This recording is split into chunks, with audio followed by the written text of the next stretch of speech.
If they draft me, I do need 3. Trey. If they draft me, you never know. We're gonna see. We're gonna see in like 5 weeks. Y'all can work it out.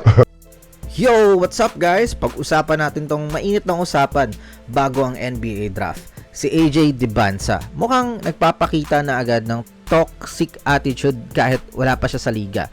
Nag-drop siya ng matinding pahayag tungkol sa Washington Wizards kung sakaling sila ang kukuha sa kanya gamit ang number 1 pick. Sabi ba naman niya, if they draft me, I do need 3 if they draft me.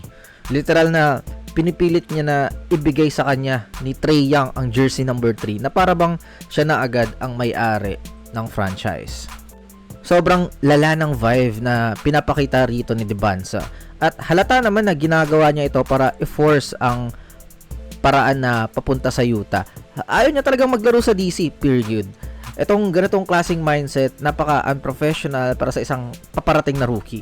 Gagamitin niya ang jersey number issue para gumawa ng ingay, sirain ang chemistry at mapilitan ang Wizards na iwasan sa draft para lang hindi maging sakot sa ulo sa locker room. Dahil sa toxicity na ito, malaking problema ang kakaharapin ng Washington Wizards management. Bakit ka nga naman kukuha ng player na ayaw sa team mo at magdadala lang ng gulo sa pagitan ng mga star players gaya ni Trae Young? Hindi pwedeng basta-basta mo na lang ibigay ang lahat ng leverage sa isang bata na wala pa namang napapatunayan sa pro level. Gagawin lang niyang toxic ang buong rebuilding phase ng team. Grabe yung mga bata ngayon, no? Dati, pag naglalaro tayo ng My Career, sagot natin dun sa interview. Kahit saang team, sige, okay na. Pero ngayon sila na yung namimili. Kaya naman, ang pinakamagandang solusyon para sa Wizards ay i-trade na lang itong number 1 pick nila. Kailangan nilang maghanap ng solid partner o veteran asset na handang maglaro para sa prangkisa at makatulong talaga kay Trae Young at Anthony Davis na iangat ang team. Gagawa tayo ng hiwalay na video tungkol sa mga posibleng trade package para sa pick na to. Kaya, let's see o tingnan nyo na lang sa next video. Next, lipat naman tayo sa isang napakalaking balita off the court. Ang Golden State Warriors superstar na si Stephen Curry, opisyal nang tinapos ang kanyang sneaker free agency. Matapos umalis sa Under Armour noong nakarang taon, marami ang nag-aabang kung saan siya pipirma. Ngayon, kumpirmado na mula na kay Shams Charania na pumirma si Curry ng isang landmark 10-year endorsement agreement sa Chinese sportswear Li Ning. Ito na marahil ang isa sa pinakamalaking business moves sa kasaysayan ng sapatos sa NBA. Ang kontratang ito ay hindi lang basta ordinaryong shoe endorsement. Dito kasi palalawakin ang Curry brand globally at kasama sa deal ang pagpagawa ng mga basketball products at leisure apparel at isang buong golf line. Plus may kapangyarihan na rin si Steph ngayon na mag-recruit at pumirma ng sarili niyang mga sub-brand athletes sa ilalim ng Li Ning. Sabi nga ni Steph sa kanyang Instagram post, "This is the partnership of a lifetime."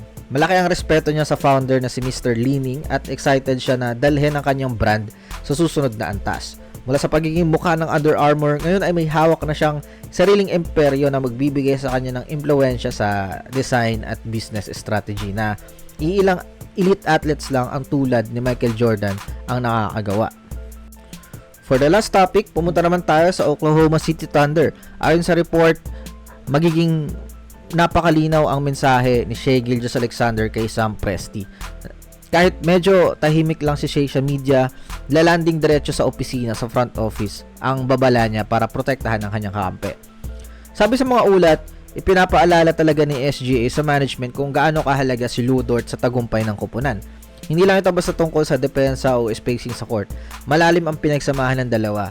Si Lu Dort na ang tinuturing na longest tenured teammate ni Shai sa OKC na kasama niya sa roster simula pa noong 2019 to 2020 season na nagsisimula pa lang silang mag-build ng bagong kultura. Para kay Shai, si Dort ang nagsisilbing anchor ng kanilang perimeter defense at ang glue guy na nagbibigay ng toughness sa team. Sa darating na off-season kung saan maraming usapan tungkol sa mga posibleng roster upgrades at trades, asahan yung haharangin ni SGA ang kahit anong package na may pangalang Lu Dort. Gagawin niya ang lahat para mapanatili ang kanyang pinagkakatiwalaang partner sa OKC.